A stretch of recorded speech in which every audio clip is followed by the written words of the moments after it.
I literally died and came back to life. Because we're beautiful. Future. Forever. My regular niffler. Hey guys, how's it going? I'm back with another video. Today I wanted to talk about the long-awaited Stranger Things Season 2. I woke up this morning and I told myself, you know what? I'm gonna watch one episode a day and I'm gonna stick to it. And then I watched episode 1, and before I knew it, I was on episode 9 and I finished the season. And because I was so amazed by its amazingness, I decided to do a video review on it for all of you people, because why not? For this video, I'm gonna split it into 3 parts. The first being a non-spoiler review for all you people who haven't watched season 2 yet. Then I'm gonna be going into a heavy spoiler-filled part of my video in which I'll talk about what actually happened in the season. Then I'm going to be talking about theories on what I think is going to happen in Stranger Things 3. To begin, I wanted to say, wow. Just wow. This season was freaking phenomenal. I remember when season 1 ended, I just sat there like, okay, that's great. And then they announced that it was renewed for a second season. I was like, uh-oh, they're gonna destroy it. They're gonna twist it. I felt like the story didn't have anywhere else to go, and that was it. All of a sudden, they make this, and it's 10 times better than season 1 ever was. It makes season 1 look like child's play. Those of you who are doubting it, or feeling like you're not too sure whether you want to hang on to it or let it go, no. Watch season 2. That's something you should definitely do, especially if you like the characters and the plot and the mythology from the first season. What I feel like this season did well with the show is that it developed the characters and the mythology further in. With season 1, we were being introduced to these characters who we now know and love. Because that's already out of the way, we get to see these characters in a new light. We get to see these characters explore how their life is like now, presumably, without the upside down coming back to haunt them. Not for long, though. I will always commend the Duffer Brothers for literally finding the best child actors in the world at the moment. I think people underestimate the power of these child actors until they see what they're capable of. For example, this season we got a lot more screen time with the character of Will, because as you all know by now, he's not in the Upside Down. He's been saved since the events of the previous season. Because of this, we get to explore a lot more on Will's character, obviously without going into too much spoilers. We got into Will's character and we really got to see what the actor could do, really push himself so far into this realm of reality, because I felt like it was real as I was watching it. Another thing I think was done really well was the introduction of secondary characters who come into the story. They fit like a glove. There's one character in particular who walks into the show with loving arms and really steals the show for me. That character is now definitely my favorite character of Stranger Things. That was another plus and a reason why I feel that Stranger Things 2 was a lot better than Stranger Things 1. One thing I did notice that I think was quite shocking for me was the amount of violence in this season. And in this season, you really get to see a toll come upon these characters as people around them are just basically dying. Now that the secrets of the Upside Down aren't really secret anymore, we get to see how the adults and the kids and the teenagers really blend together as they all have this thing that's kind of pushing them back into this railroad of unfortunate events that happens to these kids. For example, we have Joyce, who is now completely aware of the Upside Down and has a group of friends who believe her and want to help her in making her son better. As you guys saw at the end of the last season, he was coughing up some thing, which we may or may not have found out what it was in this season. And also the soundtrack. There are so many 80s songs that played during this season, which I genuinely resonated with. Some of my favorite 80s songs of all time were included, a lot more pop culture references. If you thought last season had pop culture references, wait till you see this. I'm so happy that I wasn't disappointed, and I'm so happy that I finished this season really excited about the 3rd installment coming, and it's great to walk out of it knowing that I was satisfied and the Duffer Brothers didn't completely wreck it. My mind is just blown by how brilliant it was. Moving on to spoilers. You heard me, this is the spoiler warning. So for you guys who haven't seen the season, click away right now, go watch it. This is my warning to you all. The first spoiler I wanted to talk about is Max, our new character, my new favorite person in the world,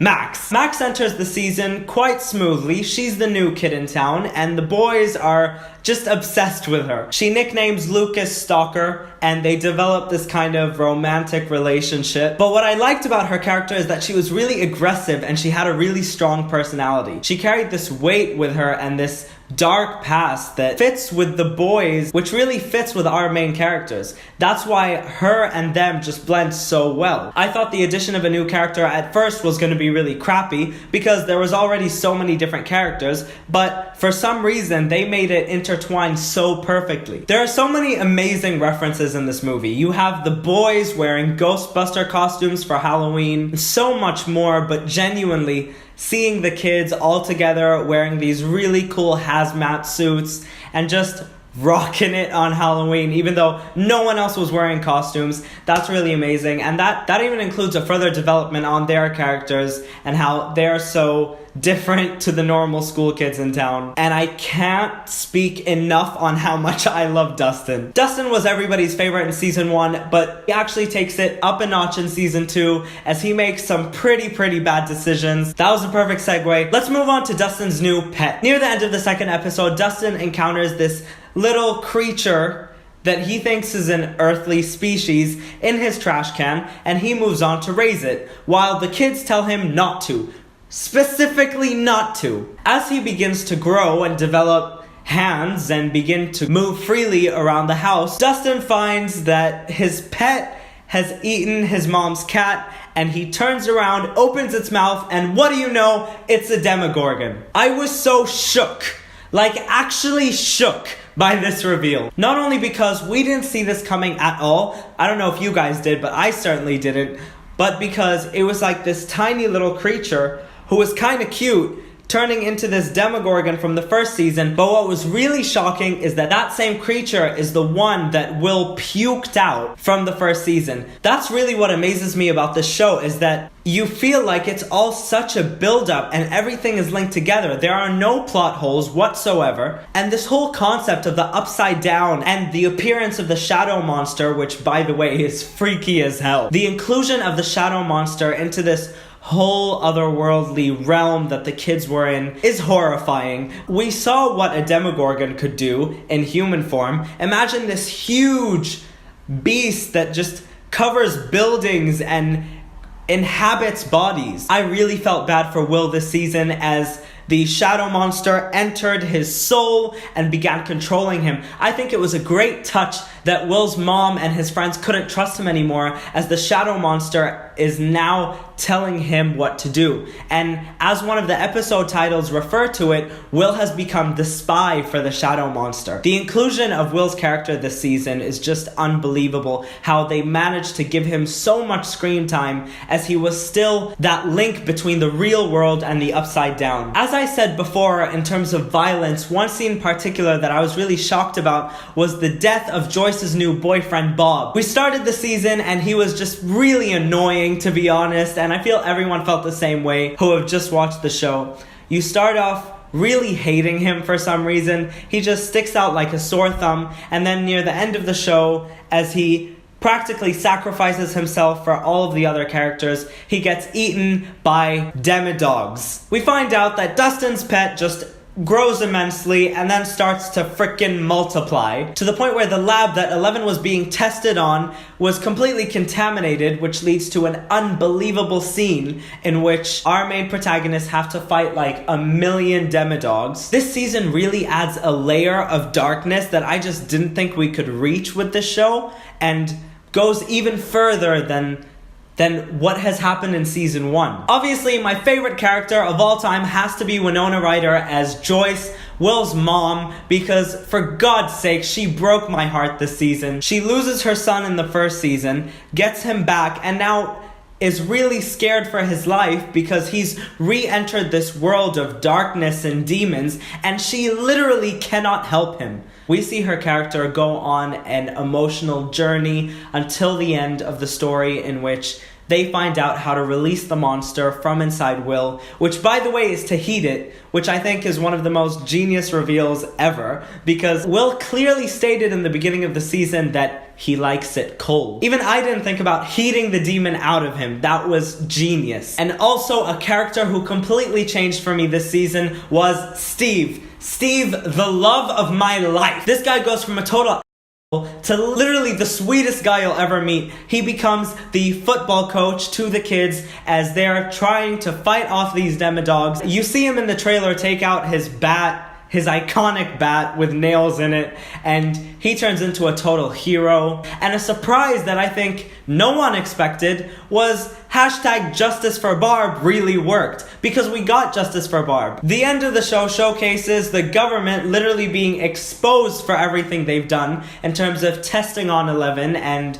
experimenting on her. By the way, Eleven was great this season. Just didn't steal the show from me as the other kids did, but I feel like the show focused on her so much in the first season that we needed these other characters to kind of take it up a notch and give us what they did give us. Leads me to my final point, the snowball scene.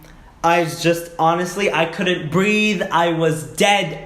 That snowball scene was executed so well. You have all of these characters come together, Max and Lucas dancing, and she kisses him. Will and Eleven, who is now called Jane, dance together and kiss also. Then you have Will with this random girl who just happened to be there, and Dustin with, ready for it, Nancy. I feel that for Nancy's character, her dancing with Dustin after no girl wanted to dance with him is real character development, as she slammed the door in his face back in season 1. In terms of mythology, the very last scene closes with the shadow monster just in the upside down, watching over the kids, watching over the school where the snowball is taking place, which is really scary, and that's what we're left with. In terms of what I feel will happen in future installments of the series, I think that the Demogorgon that was placed in Dustin's fridge where it likes it cold is gonna cause some problems in future installments. Also, I feel that just because 11 closed the gate does not mean that it's closed permanently. Yeah, that's pretty much it. I need to go eat a sandwich now, but that was my review on Stranger Things Season 2. I hope you guys liked the video. Please leave a like and a comment down below, and subscribe to my channel to see future movie and TV reviews, and also a lot of Harry Potter content. Bye guys!